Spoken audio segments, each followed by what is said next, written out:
panelists and candidates who are here today. We're excited to host this forum. And I just want to say that now more than ever, local journalism is incredibly important. And as Evanston prepares for its upcoming elections, the Daily Northwestern, the Evanston Roundtable, and Where the People Meet TV are really dedicated to providing accurate and engaging and transparent coverage. So we're really looking forward to this forum today and getting to talk about and ask questions about the issues that matter the most to Evanston. And hello, can you all hear me? Okay. I'm Malika Gardner with Where the People Meet, and thank you, Lily. I called her up and said, let's organize a forum. It's crucial right now. And I wanted all the media to get together to really do this. And the roundtable said, we'll come on as panelists. So it's important that we get the right information out. So thank you so much for working with me on this. Thank you. The stakes are definitely high right now. And across the country, we see things shifting in policy, in power, in leadership. And Evanston is the same thing. We have a lot of shifting taking place. And some people see it as progress, and they're excited for what's to come. And then others see this shifting as a serious concern. So whether you agree with it or you don't agree, you support, you don't support, the point is it's leadership that matters. It matters. And this property that we're on right now, the history of this property, think about the leadership. Black families lived on this property. They had homes. It was the leadership back in what, 1930? 1929. The leadership decided they wanted this land.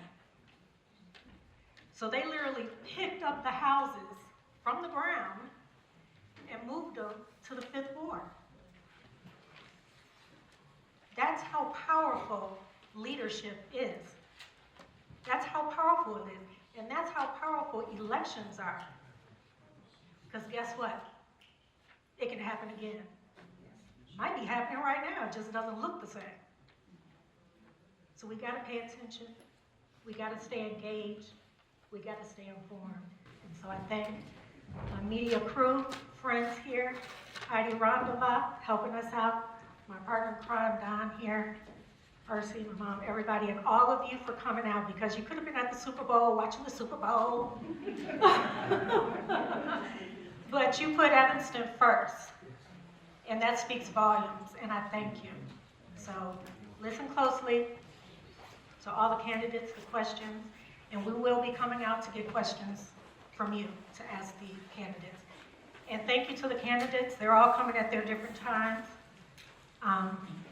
Thank you for all you do, and thank you for coming and take the tough questions from the panelists and the residents. Thank you so much. So we're going to get started and get this ball rolling. For sure. Statements. I've been alderman, then council person of the 6th Ward since 2017. My wife Claire and my 4 kids are over there. I grew up in Evanston. My family obviously lives here now. And I'll just front an issue that was dropped last week. I am the only candidate in my race who's never been found to have committed an ethics violation as an elected official.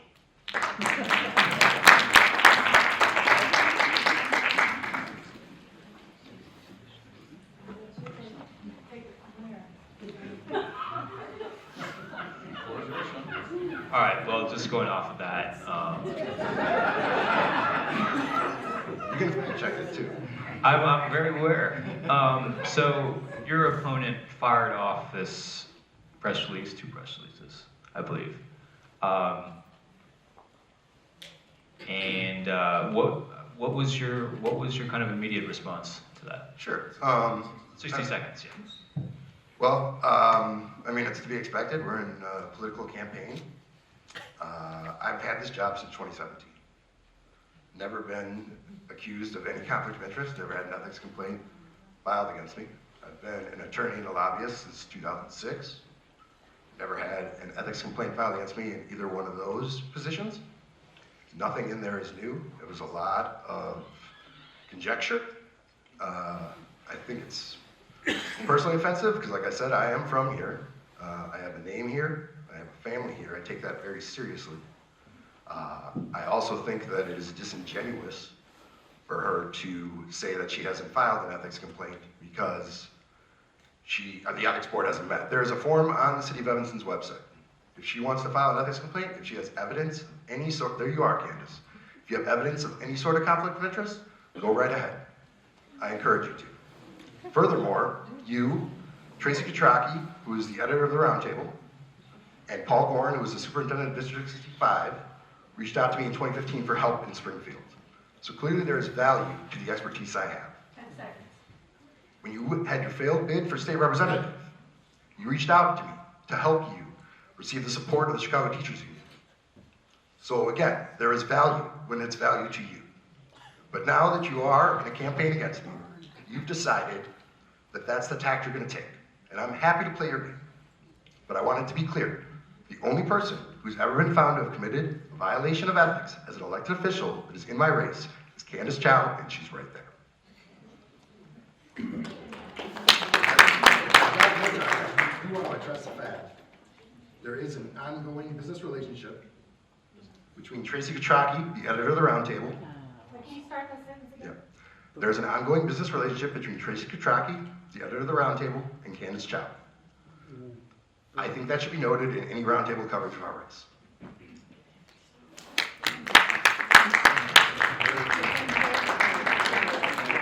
Yes. Well, I'm just a reporter, so And I'm gonna. So, talking about Envision Evanston, part of Envision Evanston that has come up frequently in other wards is transit-oriented development, but the Sixth Ward is kind of unique in not having as much access to mass transit. It doesn't have a train line like most of the other wards do, if not all of them. What do you think the approach to any kind of future development in the ward should be, insofar as like parking and transit when it isn't as heavily served by mass transit? You have 90 seconds. Sure. Well, it's a multi-part question. Right now, the Sixth Ward is served by one CTA bus route, so we are not transit rich. If the city wants to promote a carless existence, they need to be, I'm hoping it'll be we, need to be realistic about how we do that.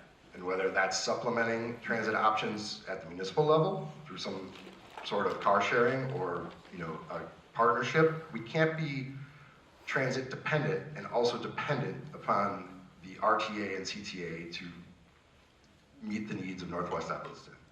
The other reality is a lot of the transit-oriented development and plans presume that people live here and work downtown. That's not true of a lot of people who live in Northwest Evanston. They work in other parts of the area that aren't served by public transit. So if there's going to be a real emphasis on transit dependence in whatever Envision ultimately becomes, it's critical that the needs of areas of Evanston, like the Northwest Evanston, are considered, because it's unrealistic for people up here to be dependent on transit and be able to do all the things that people do in their cars. I want to get to a big issue that we haven't covered yet, which is the future of the Civic Center and the Police and Fire headquarters.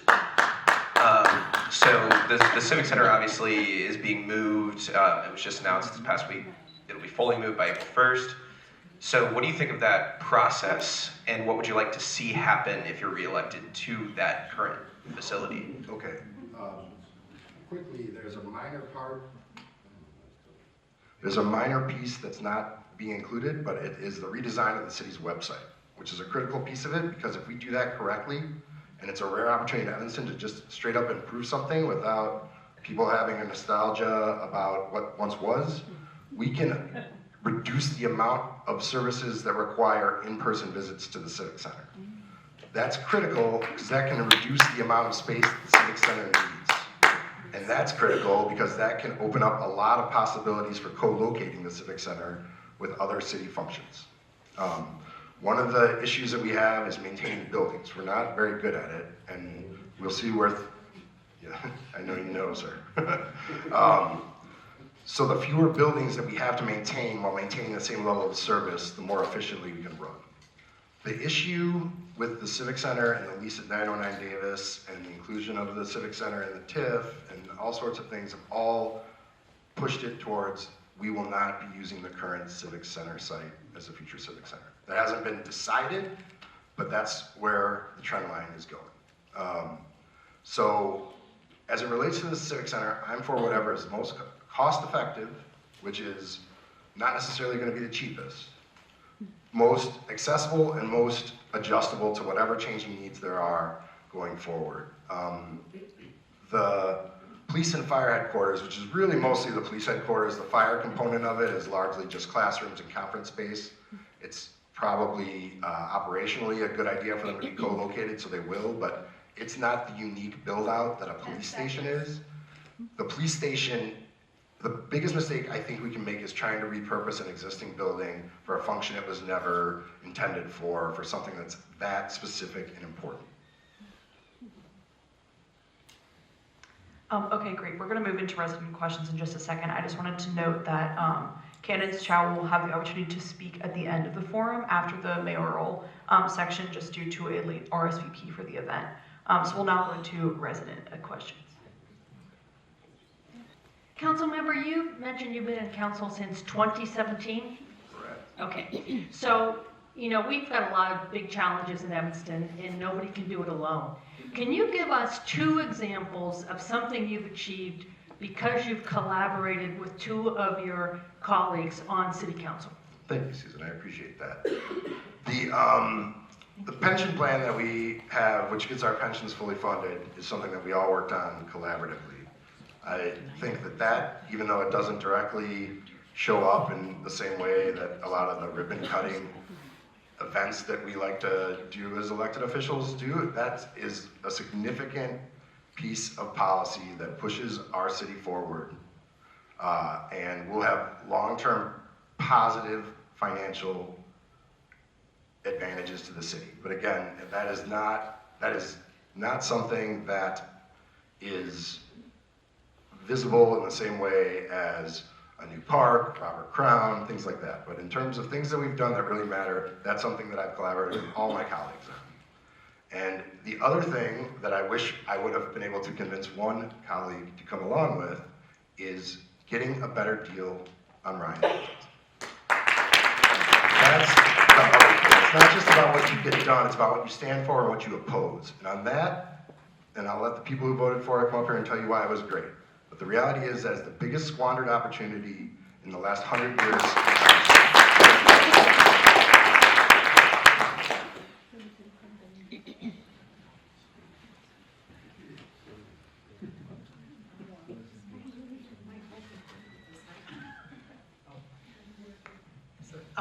I'm in your ward, but my question is about Evanston in general.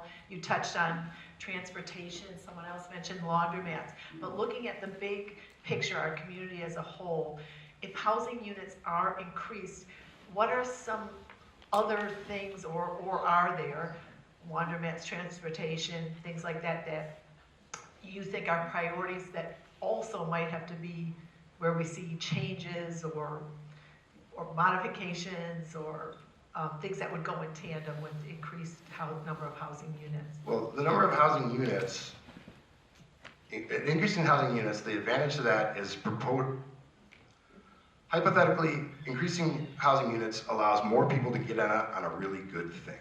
And Evanston is presumed to be a really good thing. So one of the things that is lacking in the Envision plan that's been laid out now is what are the costs that would come along with increased population, presuming that that's what would happen. And that's a real issue because we have a city full of aging infrastructure, right? New people living here will want to use things and drive on things and walk on things and play on things. What is our plan for actually taking care of those things? We do a really poor job as a city, and it precedes me, and it has continued while I've been on council, of being forward-looking on how we take care of things, and not just on a year-by-year basis. Our parks are a great example. We have so many parks that have been neglected. And every year at budget time, that's something that we turn a blind eye to because we want to pass a tight budget. So, Heidi, if I understand your question, what we need to do is to make sure that we have the services that residents want. Current residents, prospective residents, visitors. I mean, pickleball is a benign example, but it shows that we weren't being forward-looking at all. And then we spent 2 years trying to figure out where to put 8 courts. And I hope they turn out great. But the reality is, other municipalities had this figured out 5 years ago. We've got to stop being so focused on doing things that are unprecedented and doing things that are straight up precedented.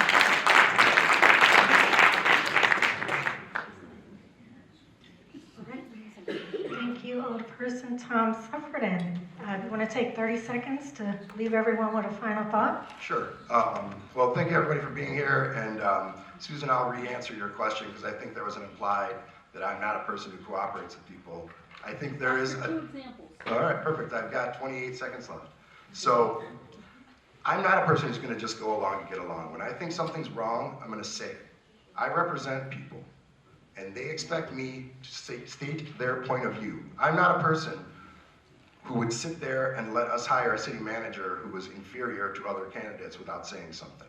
I'm certainly not a person who would have allowed us to hire a superintendent who ran our schools into the ground because I wanted to. So that's what I'm about. I've been doing it for the last 8 years. I hope that the residents of 6th Ward will trust me to do it for the next 4. Thank you.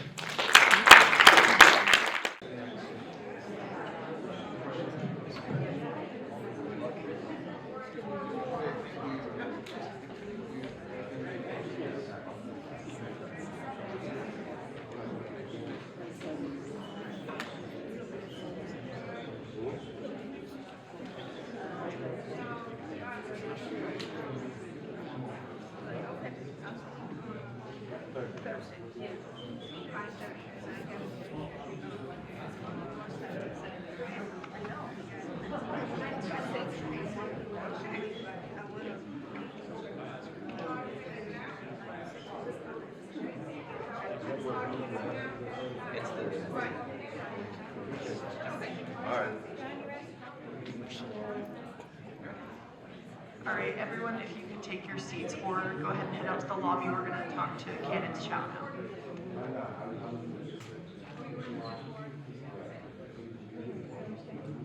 And we'll give you 30 seconds to introduce yourself whenever you're ready.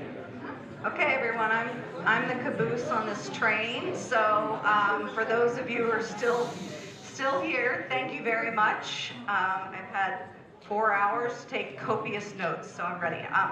I'm Candance Chow. I have lived in Evanston for just under 30 years, coming here in 1995 to attend Kellogg School of Management at Northwestern University.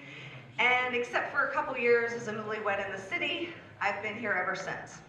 I've raised my now young adult women, girls, daughters here, and I think really from the get-go had a commitment to community service. It started with serving on the PTA at Kingsley and then Haven, and then moved into serving on the school board for 2 terms in 2013 to 2020, the District 65 board, as well as several other boards, Community Partners for Affordable Housing, and I currently own a business in Evanston that supports women who are relaunching their careers. I'm running for 6th Ward City Council because I believe the 6th Ward in Evanston deserve a representative that will listen to their interests, will collaborate with colleagues, and will get things done on their behalf. I hope to do this through my experience in financial management, my business experience, and my care and love for the city of Evanston.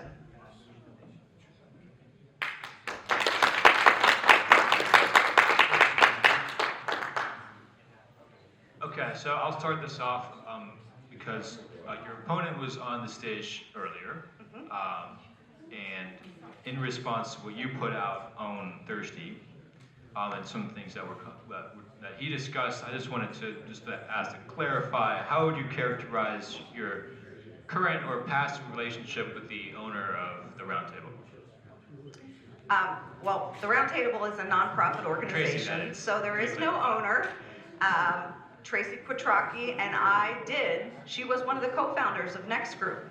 We started it in 2019, and as I said, that business started to serve the needs of women that, like many of us, who were relaunching careers after having been out of the formal workforce and needed support and needed to address both sexism and ageism in the workforce.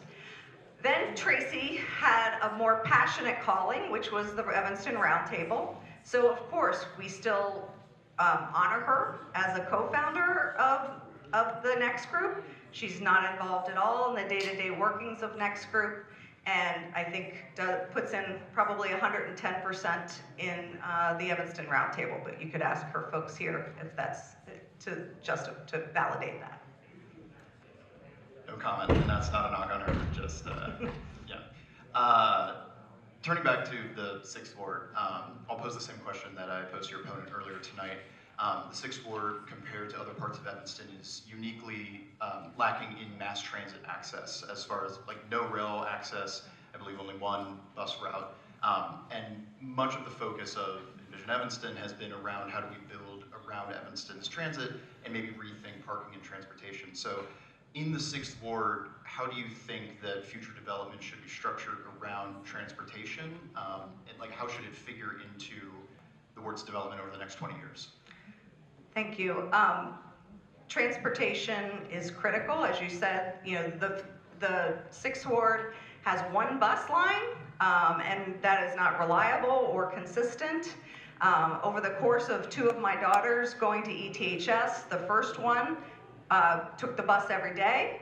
The second one, the bus never came. We drove every day. So there's also been a drain on the environment and sustainability because you have too much congestion going to the high school, for instance. I do believe that we should be focusing on transit-oriented hubs for development, both for residential and economic development. But I think we have to look at what needs to be in place before we can actually execute upon those plans, right? So increased access to transportation, consistency. We do need still access to parking because it is not easy to get public transportation in the 6th Ward. I think all of those things are a precursor and a necessity, and we should be advocating at the regional level with other bodies that actually, oversee the transportation. It's not ours from an authority standpoint, but I would see that as a precursor to the development. Thank you. And obviously, Shun asked about this already and touched on it, but I want to make sure you get a chance to respond directly to Tom from earlier. You put out a press release on Thursday calling for a lobbying ban in Evanston, and he talks about how he has never had any ethics violations, anything like that. So what's your response to what he had to say earlier, and what motivated you to put that out? Yeah. Well, first, let me be clear. There was an accusation of an ethics violation when I ran for state rep. Some folks, supporters of mine, also worked for the district of 65, and my campaign mailed them at their district emails, which is a no-no. I was a first-time candidate. I really, didn't know any better. I welcomed that investigation that the district brought on and the lawyers that they had come into the investigation, and I would contrast that with Tom's approach to my call. I welcomed that investigation, and the ultimate outcome of it was that there was no intentional wrongdoing. So that's what it is. In terms of the ban that I called for, in terms of a lobbyist not also serving an elected office, I found that information out when I was researching more about Tom's record and background, and quite frankly, his attendance or non-attendance at city council meetings for several years. So when I found out the information, I really did look at it from the perspective of a voter. This is something I would want to know. This is something that can present a conflict of interest. And it's something that's repeated and consistent. Tom served video gaming clients. He served those video gaming clients at the same time he sat in a city council meeting and advocated for to remove the ban on video gaming in Evanston as one possible source of revenue. There were even members of the city council, I believe, who did not know that he had those interests. So I just think it's common sense. I think that, if you are an elected official and your job is to lobby at the state level, and that can be in contradiction to the interests of the body that you are elected to serve, that's a problem.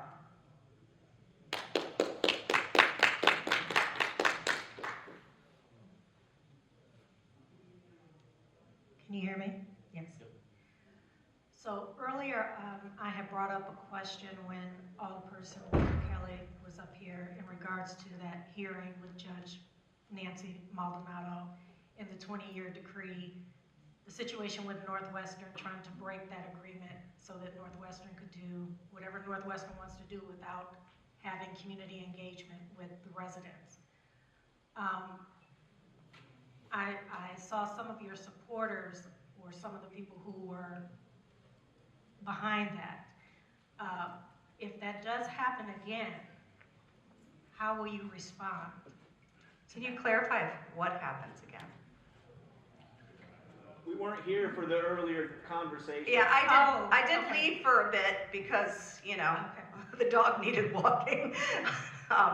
So I was not in the room when Claire was on the dais. I apologize. Are you referring to Corporation Counsel Cummings' motion to? Yes. Okay. Yes. So she's referring to when former Corporation Counsel Nick Cummings made a motion to the U.S. Federal Court to modify the consent decree between the city and Northwestern to remove just the parking lot of Ryan Field, one of the T1 districts from that. That's what you're referring to, right? Well, it's actually to end that community relationship that that Evanston was trying to build with Northwestern. And this was around the time of the stadium. Okay. So, it was a lot of controversy, a lot of people upset, some people excited, and that got slipped in. And fortunately, Alderperson Claire Kelly and a few residents who were attorneys caught it in time, and they were able to make it to the federal court to stop it. And Judge Maldonado felt very uncomfortable with what Attorney Nick Cummings had presented, which would have went against the people of Evanston. He was protecting Northwestern. He's supposed to be representing us. I asked Alderperson Kelly, could this possibly happen again? And I just want to know how you would handle that. Well, I'll answer that to the best of my capabilities. The relationship with Northwestern and the city, I do believe there needs to be an entity, and I think one of the issues is that particular group and the entity was looking specifically at certain property, correct? It did not cover the entirety of the mutual relationships. I actually think the fault is that we should have an entity that both the university and the city, ascribe to, that actually holds accountability for the relationship as a whole, as opposed to piecemealing it in that respect. So, that's the way I would move forward, is to look for teeth. And obviously, the city is representing the needs of the city. Many times those are mutually beneficial relationships, but we have to have accountability. And I do think in terms of where the negotiations fell down with Ryan Field, they fell down because the council wasn't operating as an entity. And the council as an entity didn't decide what their parameters were for that deal to happen, based on their representation of their constituents. So instead it became working a deal with multiple parties, and the council as a whole did not set the groundwork for what they would be okay with and what they wouldn't be okay with. That's what we do when I served on the school board. If you're negotiating with unions or any parties, that's the role of the board, the governance board, not necessarily to be in the room doing the negotiation, but to set the parameters clearly. And if those parameters are exceeded, that group has to come back to the council as a whole, and you restart build the consensus again. And I think we have time for one resident question if anyone wants to.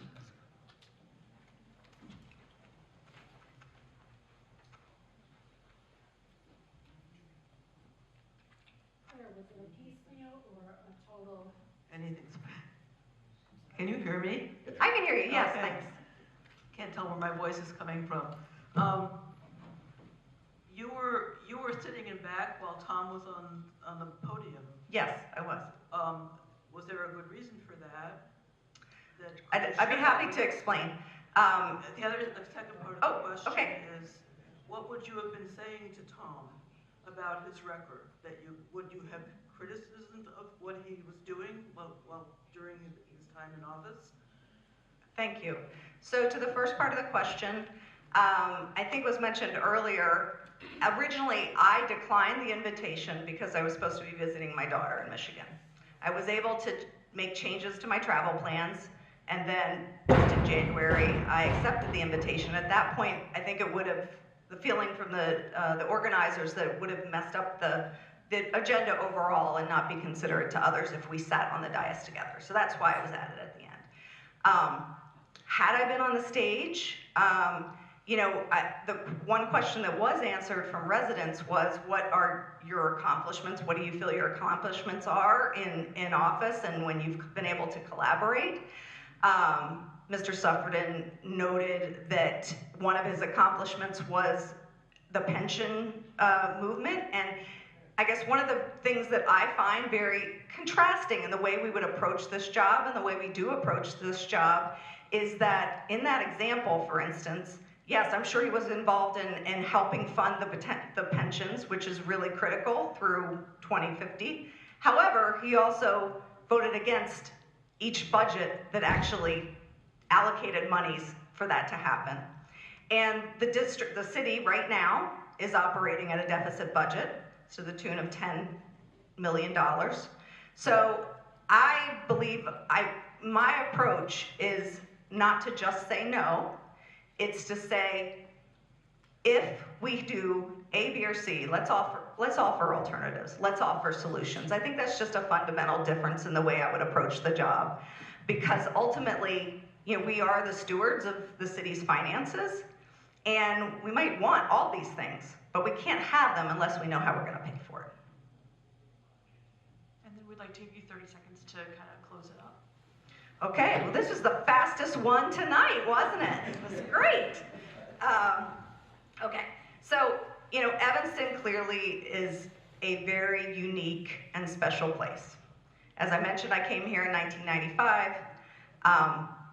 I never thought when I initially came to Evanston that I would be able to live in a community like this. I grew up in a trailer park. My understanding of community was really different. And I believe just because I feel so honored to be here, that's why I want to help preserve what makes us special and change where we must.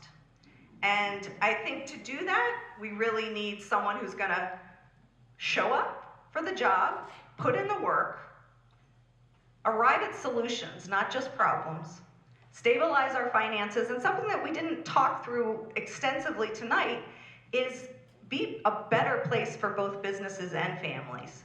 The only way we are going to move forward as a city is to really focus on our economic development. I have a 30-year track record of advising businesses, owning a business, handling very large budgets and finances, and I just want to bring that skill to the city.